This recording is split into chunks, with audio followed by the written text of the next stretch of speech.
Hello class. आज मैं start कर रही हूँ क्लास 13 और इसमें मैं आपको समझाऊंगी calculation of interest on capital.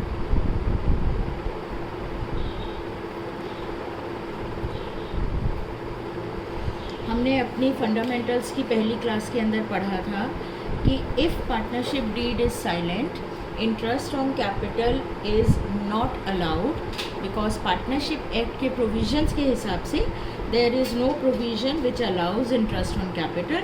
तो interest on capital is calculated only if partners agree to it. तो अगर पार्टनर्स एग्री करते हैं तो इंटरेस्ट ऑन कैपिटल कैसे कैलकुलेट किया जाएगा, this is what we are going to study today. Now interest on capital partner ने business में लगाई है, पार्टनर ने कैपिटल इन्वेस्ट की है बिजनेस में, तो इसलिए इंटरेस्ट फर्म देगी उसे पार्टनर को, और क्योंकि फर्म देगी पार्टनर को तो this will become an expense of the firm, but this expense is not chargeable to profit and loss account. ये इंटरेस्ट ऑन कैपिटल अलाउ किया जाएगा सिर्फ तभी जब there is sufficient amount of profit, as interest on capital is appropriation of profit। अब question आता है कि इंटरेस्ट कौन सी कैपिटल पर निकाला जाएगा।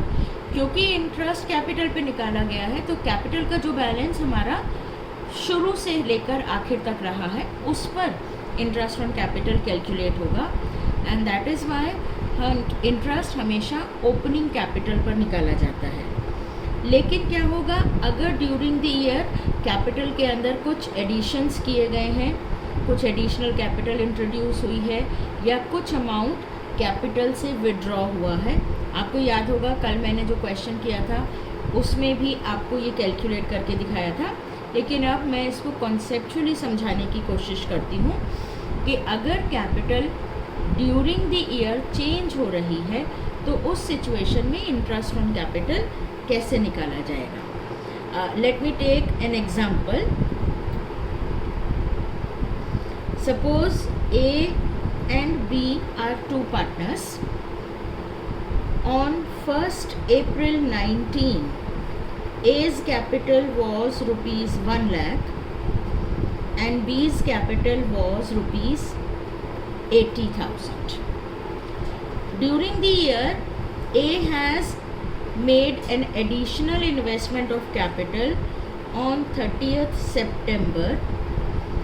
He introduced 50,000 rupees more, and on 31st December 19, B has withdrawn 30,000 from his capital.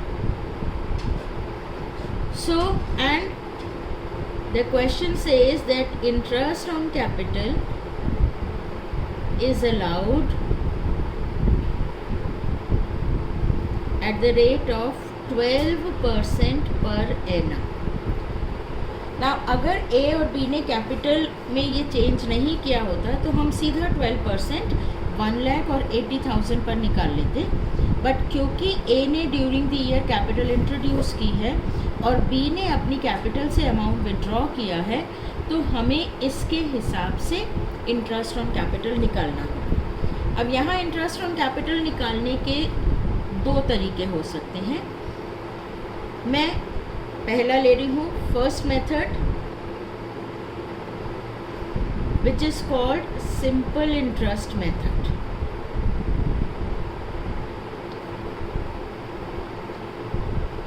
Simple interest method में हम क्या करते हैं कि जितनी भी कैपिटल है हम उस पर इंटरेस्ट निकाल लेते हैं उसके पीरियड के हिसाब से। तो पहले ए का लें। ए की 1st April को कैपिटल थी 1 लाख। इस कैपिटल, क्योंकि ये 1 लाख की कैपिटल उसकी पूरे साल रही है, तो इस पर 12% के रेट से पूरे साल का इंटरेस्ट यानी 12/12 इंटरेस्ट हो जाएगा इसका 12,000 रुपीज़। और जो 30th सितंबर को इसने कैपिटल इंट्रोड्यूस की है 50,000 की, उस पर 12% के रेट से for the period from 30th September till 31st March। तो 6 मंथ्स का इंटरेस्ट कैलकुलेट किया जाएगा। तो ये हमारा हो जाएगा 3000। Total interest on A's capital हो गया 15,000। इसी तरह से बी का इंटरेस्ट निकालें। बी की कैपिटल 1 अप्रैल को थी 80,000। फुल ईयर के लिए 12% के रेट से 12 8 96, तो 9,600। 30,000 निकाल ली यानी माइनस हो गई। और यही इस मेथड के अंदर प्रॉब्लम आती है कि अगर कैपिटल इंट्रोड्यूस हुई है तो इस मेथड को फॉलो करने में कोई दिक्कत नहीं है, लेकिन अगर कैपिटल हमारी विड्रॉ हो रही है तो यहाँ पर प्रॉब्लम आती है। तो -30,000 पर 12% के रेट से 31 दिसंबर को उसने किया है, यानी 3 मंथ्स का interest. This is 900, but this is not 900, this is -900।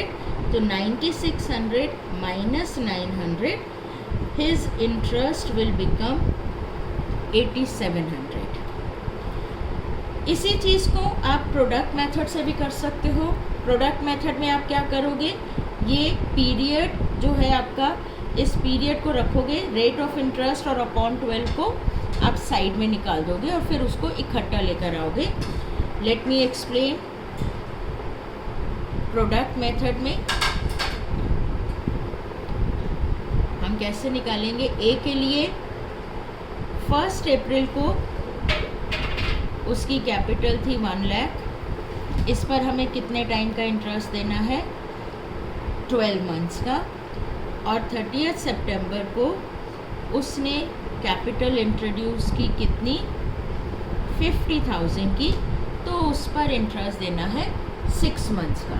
यहाँ हमने क्या किया, 12/100 ये चीज़, इसको कॉमन आउट कर दिया। 12/100 है अपॉन 12, इसको कॉमन आउट कर दिया। सिर्फ पीरियड जितने का देना है उससे मल्टीप्लाई किया, तो this becomes 12 lakh and this is 3 lakh. Total आ गया 15 लाख। अब ये जो कॉमन आउट किया था इससे मल्टीप्लाई कर दें, हमारा वही आंसर आ गया 15,000। So you can do like this also, but I personally feel कि हमें इस प्रोडक्ट मेथड को थोड़ा सा और चेंज करके इस मेथड को यूज़ करना चाहिए। और उस मेथड में क्या होता है, ये जो माइनस का ध्यान रखना है, ये माइनस का आपको ध्यान नहीं रखना होगा। तो जो मेथड मुझे सबसे ज़्यादा पसंद है और जो मैं करना चाहती हूँ, उस मेथड में हम क्या करते हैं, हमारा थर्ड मेथड, इसके अंदर हम देखते हैं 1 अप्रैल को ए की कैपिटल कितनी थी, 1 लाख रुपीज़। अब ए ने 30th सितंबर को 50,000 ऐड कर दिया, तो उसकी कैपिटल कितनी बन गई, 1,50,000।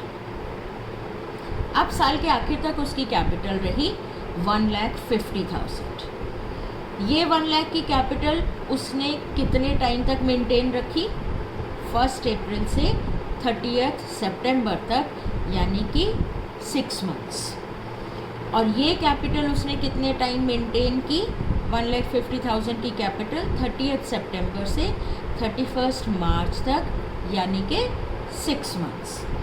सो जितने पीरियड ये कैपिटल रही उतने पीरियड से उसको मल्टीप्लाई किया, वही जो कॉमन है रेट और अपॉन 12 को कॉमन आउट करके, this becomes 6 lakh and this becomes 9 lakh. हमारा टोटल वही आ गया 15 lakh into rate into 1/12, answer same 15,000। जब इस मेथड को फॉलो करोगे आप तो देखो बी के अंदर कोई डिफ़िकल्टी नहीं आएगी। बी की कैपिटल 1 अप्रैल को थी 80,000 रुपीज़ और 31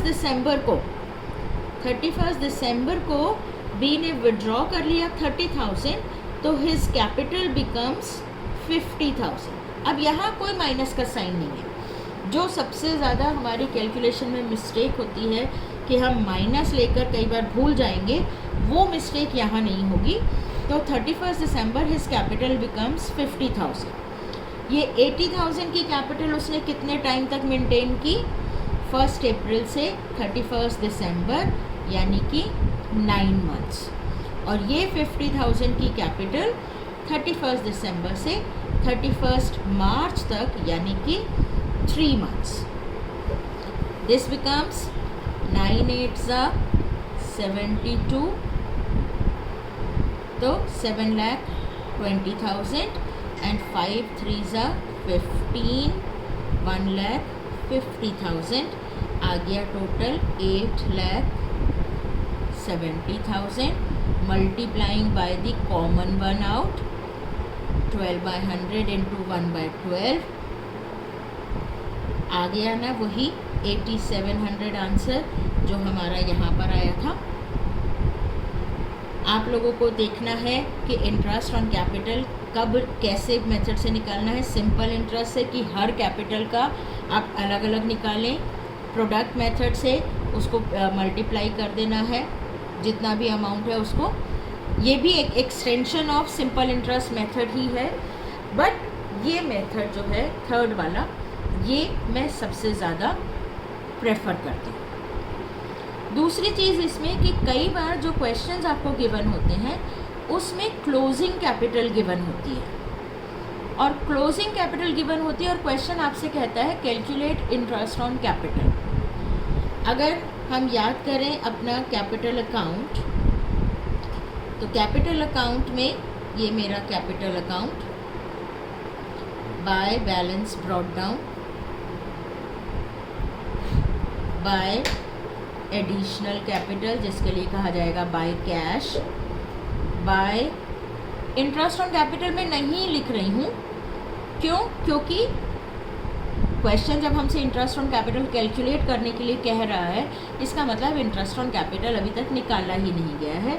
तो इंटरेस्ट ऑन कैपिटल के अलावा यहाँ पे क्या आता है? By profit and loss appropriation account which stands for share of profit, और डेबिट साइड पर 2 ड्राइंग्स। अगेन यहाँ पे इंटरेस्ट ऑन ड्राइंग नहीं ले रही हूँ, क्योंकि अगर इंटरेस्ट ऑन कैपिटल नहीं निकाला गया है तो देयर इज़ नो पॉइंट कि इंटरेस्ट ऑन ड्राइंग निकला होगा, यानी कि हमने एप्रोप्रिएशन वाली कोई एडजस्टमेंट की ही नहीं है। इससे आ जाता है टू बैलेंस कैरिड डाउन। ये हमारा कैपिटल अकाउंट है।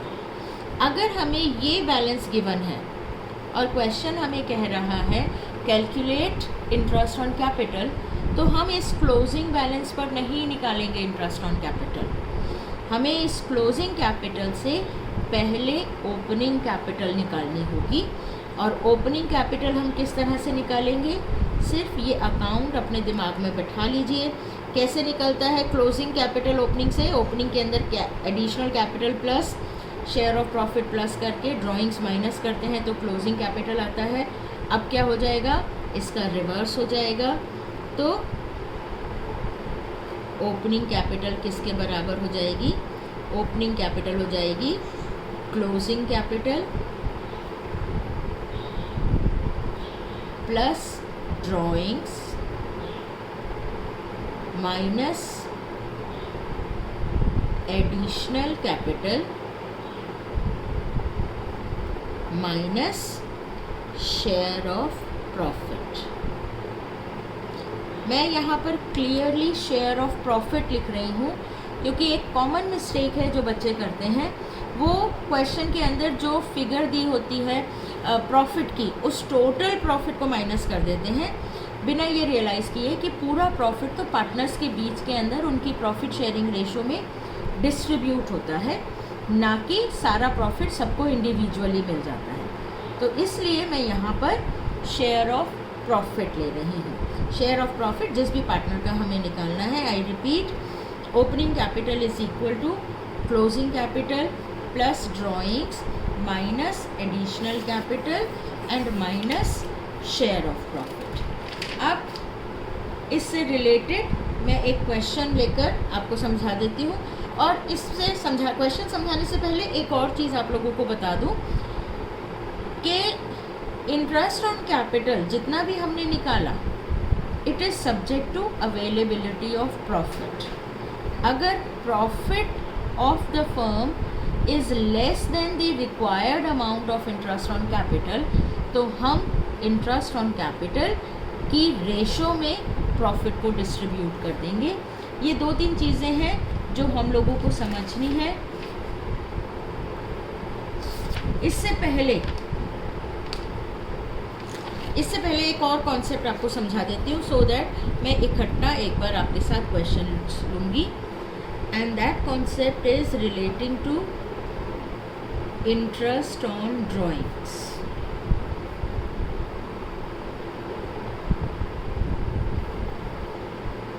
अगर पार्टनर्स ने ये डिसाइड किया है कि हम जितनी भी ड्राइंग्स करेंगे उस पर हम फर्म को इंटरेस्ट पे करेंगे, फर्म हमसे इंटरेस्ट चार्ज करेगी, that is called interest on drawings.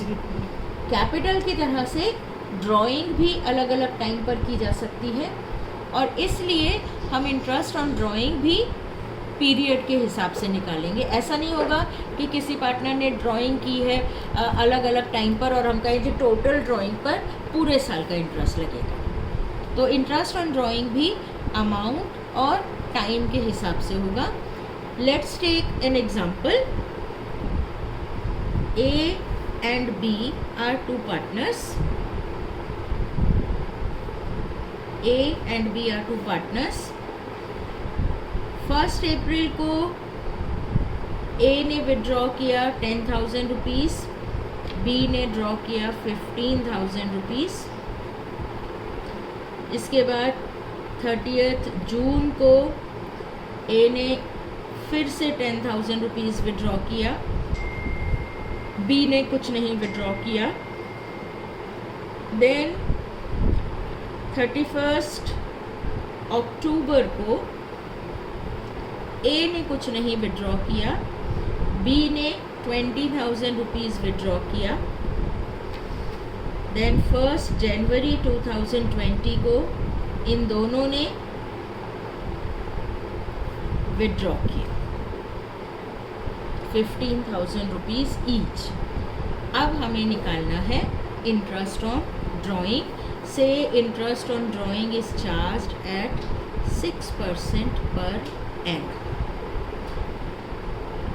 Interest on drawing के अंदर भी हम प्रोडक्ट मेथड या सिंपल इंटरेस्ट मेथड यूज़ कर सकते हैं, जैसे कि हमने पिछले इंटरेस्ट ऑन कैपिटल के अंदर किया था। तो पहले ए का इंटरेस्ट ऑन ड्राइंग निकाले। 1 अप्रैल ए ने निकाला है 10,000 रुपीज़। देन ए ने निकाला है 30 जून को 10,000 रुपीज़, और फिर निकाला है 1 जनवरी को 15,000 रुपीज़। सिंपल इंटरेस्ट मेथड से 1 अप्रैल की ड्राइंग पर पूरा 6% इंटरेस्ट पूरे साल का, 30 जून को 10,000 पर 6% के रेट से, लेकिन पीरियड कितना हो जाएगा 30 जून से 31 मार्च, 9 मंथ्स का पीरियड हो जाएगा। और 1 जनवरी को 15,000 जो निकाला है उस पर 6% फॉर 3 मंथ्स। कैलकुलेट कर लेते हैं। दिस इज 600, यहाँ 0 से 0, 6 2 ज़ा, सो 2 5 ज़ा 50, 50 इंटू 9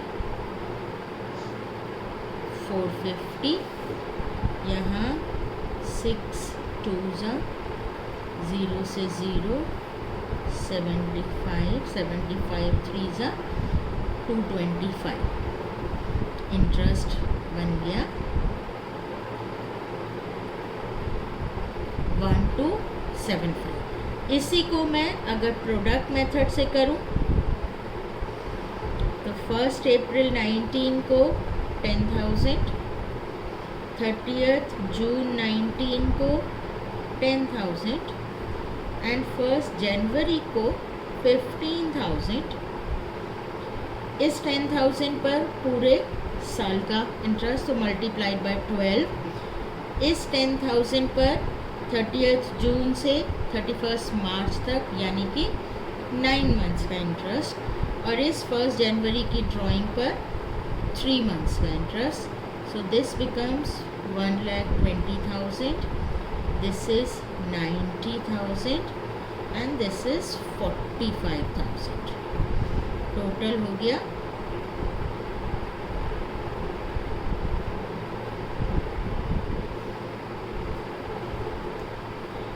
2,55,000। अब जो कॉमन आउट किया है into 6/100 into 1/12।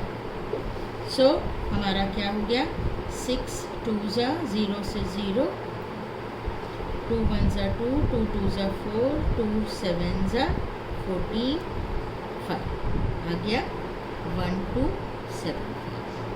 Same answer whether you do it with simple interest method और you do it with product method. यहाँ मैं आपको नहीं कहूँगी कि आप ड्राइंग्स पर हमारा कैपिटल वाला फॉर्मूला यूज़ करें और इनको ऐड ऑन करते जाएं, इसका कितना टाइम, क्योंकि यहाँ पर माइनस वाली फिगर नहीं आएगी। इंटरेस्ट ऑन कैपिटल में माइनस हो सकता है, ड्राइंग हो सकती है, इस वजह से मैंने उस मेथड को आपको फॉलो करने को कहा। ए का इंटरेस्ट ऑन ड्राइंग मैंने निकाल लिया है, आप लोग बी का इंटरेस्ट ऑन ड्राइंग निकाल कर दोनों मेथड से निकाल के इसको समझेंगे। अब एक और चीज़, एक और ख़ास बात, यहाँ पे जो हमने ड्राइंग्स ली हैं ये हमारी ड्राइंग्स हैं जो कि अलग अलग अमाउंट की हैं और अलग अलग डेट्स की हैं। But many times partners decide to make regular drawings. Regular drawings का क्या मतलब? रेगुलर ड्राइंग्स का मतलब है when a partner is drawing same amount at same interval. I repeat, when a partner withdraws same amount at same interval. उस situation के अंदर हम इंटरेस्ट ऑन ड्राइंग्स कैसे निकालेंगे? फॉर एग्जाम्पल, पार्टनर निकालता है 1,000 रुपीज़ एवरी मंथ, तो क्या हमें उसकी 12 ड्राइंग्स पर इंडिविजुअली इंटरेस्ट निकालना होगा, या सिंपल इंटरेस्ट मेथड से, या प्रोडक्ट मेथड से, या हमारे पास कोई शॉर्टकट हो सकता है? और इसके अंदर भी, रेगुलर ड्राइंग्स के अंदर भी हर महीने अगर वो निकाल रहा है तो हर महीने निकालने में भी 3 पॉसिबिलिटीज़ हैं कि वो हर महीने की पहली तारीख को निकाल रहा है, वो हर महीने की आखिरी तारीख को निकाल रहा है, वो हर महीने की बीच की तारीख को निकाल रहा है, हर 15 तारीख को निकाल रहा है। Instead of calculating interest for all these drawings, हमारे पास इंटरेस्ट ऑन ड्राइंग निकालने का एक शॉर्टकट है, और शॉर्टकट है for all the regular drawings. Regular drawings जो कि same amount same interval of time पर होगा। वहाँ अगर हर महीने निकाल रहा है लेकिन अमाउंट फ़र्क है, कभी 10,000, कभी 15,000, कभी 20,000, then it will not be called regular drawing. जब निकाल रहा है 10,000 ही निकाल रहा है, लेकिन कब निकाल रहा है वो टाइम गैप सेम नहीं है, तो भी वो रेगुलर नहीं हुई। रेगुलर के लिए दोनों कंडीशन सेटिस्फाई होनी चाहिए, same amount and same interval के बाद। तो अगर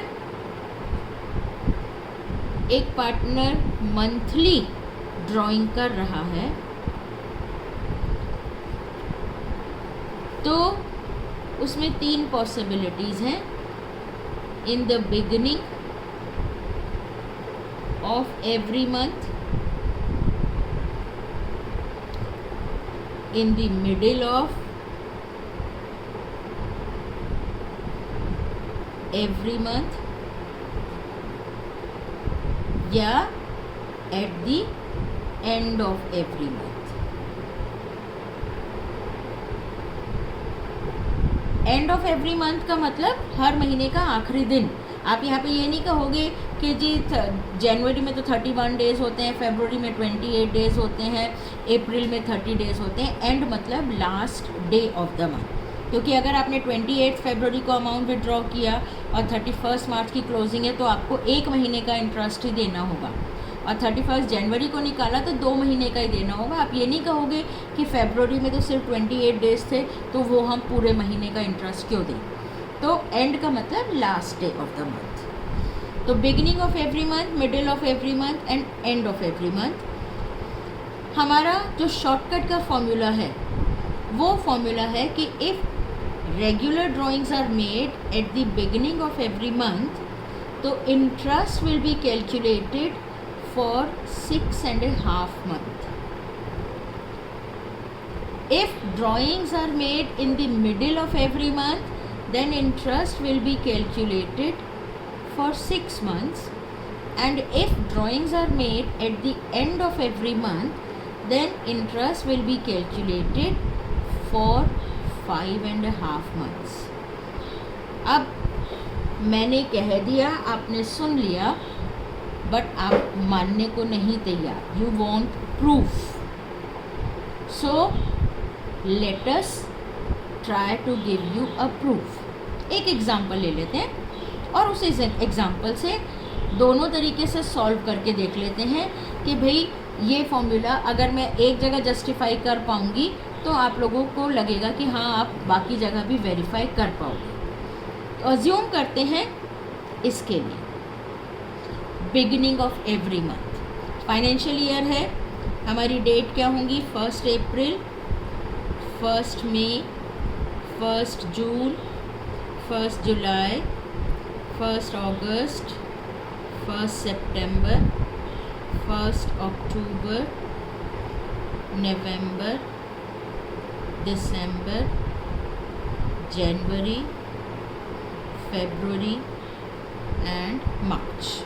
1 2 3 4 5 6 7 8 9 10 11 12 पूरे 12 महीने हो गए. हमने हर महीने की पहली तारीख को अपनी ड्राइंग की. ले लेते हैं एग्ज़ाम्पल 1000 रुपीज़ का. तो हर महीने हमने 1000 रुपीज़ निकाले.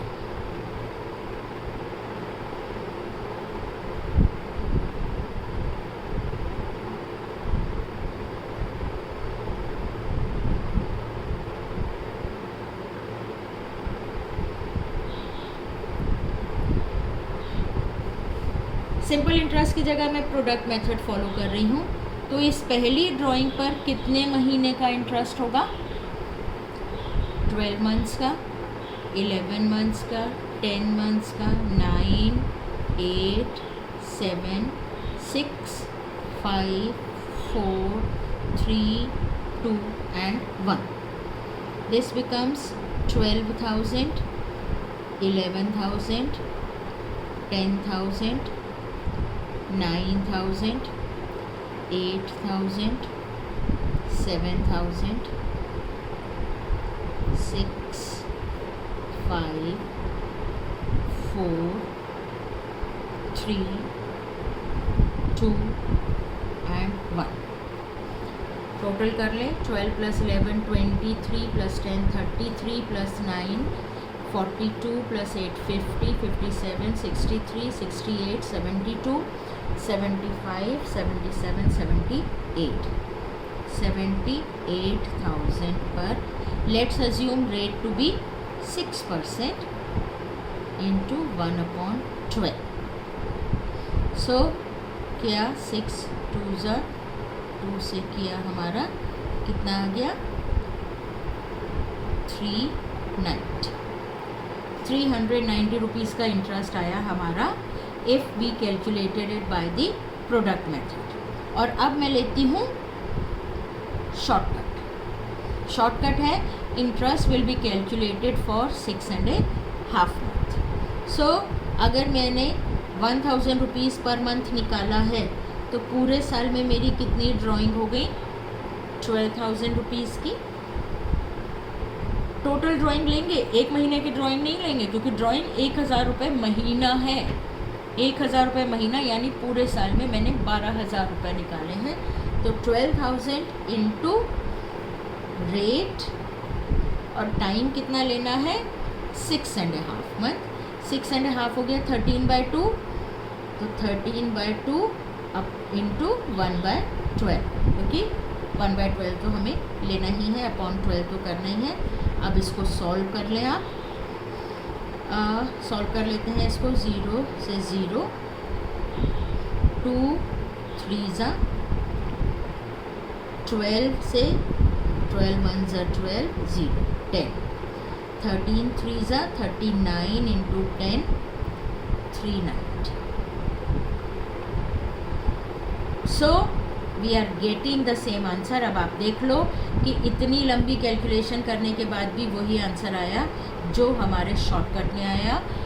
हेंस दिस इज प्रूव कि हम सीधा, और जब आपको एग्ज़ाम के अंदर क्वेश्चन आएगा तो आपको इसको वेरीफाई करके दिखाना नहीं है, वेरीफाई करके देखना नहीं है। You can directly use this formula कि if drawings are made in the beginning of every month, then we calculate interest for 6.5 month. If at the middle of every month 6 months, at the end of every month 5.5 month. इसके लिए इस method को एक निकालने का ये तरीका भी था। एक और भी सिंप्लीफाइड तरीका है कि जब आप जितना भी रेगुलर ड्राइंग्स हैं तो आप अपनी पहली ड्राइंग देखो और लास्ट ड्राइंग देखो, इनके पीरियड का एवरेज ले लो। फर्स्ट ड्राइंग पर कितने पीरियड का इंटरेस्ट होगा? Period after first drawing plus period after last drawing upon 2 will be your period for which interest will be calculated. अब यहाँ पर हमने जो at the beginning of every month किया था, तो पहली ड्राइंग 1 अप्रैल की थी।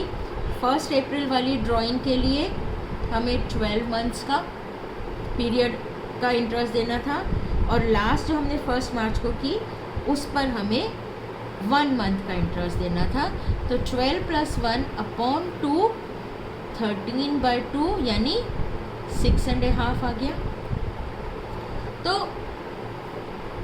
जैसे भी आप करो you will be getting that आप डायरेक्टली 6.5 मंथ का इंटरेस्ट निकाल सकते हो। इसी तरह से अगर आपकी रेगुलर ड्राइंग्स क्वार्टरली हैं तो क्वार्टरली के अंदर भी 3 पॉसिबिलिटीज़ हैं। In the beginning of every quarter, in the middle of every quarter, at the end of every quarter. Beginning of every quarter you will calculate interest for 7.5 months. In the middle of every quarter it will be for 6 months, and at the end of every quarter it will be 4.5 months. Again वही period after first drawing plus period after last drawing upon 2 करके ये formula verify हो सकता है। और अगर drawings half yearly हैं तो भी same beginning, middle and and. यहाँ बिगनिंग में 9 मंथ्स, मिडिल में 6 मंथ्स एंड एंड में 3 मंथ्स, एंड सबसे लास्ट में अगर हमें सिर्फ किसी पार्टनर की total drawings during the year given है, बिना किसी डेट के, बिना किसी टाइम के, बिना ये बताए कि रेगुलर है कि इरेगुलर है, सिर्फ ये बताया है partner A has withdrawn ₹50,000 from the firm during the year. If that is the situation, only the amount of drawing is given, total amount of drawing is given, then it is always for 6 months. ये period हमेशा, तब हम उसको assume करेंगे कि ये on an average evenly through out the year withdraw किया गया है और इसलिए हम उस पर 6 मंथ्स का इंटरेस्ट कैलकुलेट करेंगे। मैंने आज जो आप लोगों को पढ़ाया है इसको ध्यान से पढ़ के समझ लीजिए। नेक्स्ट क्लास में हम इससे रिलेटेड क्वेश्चंस करेंगे। Thank you students.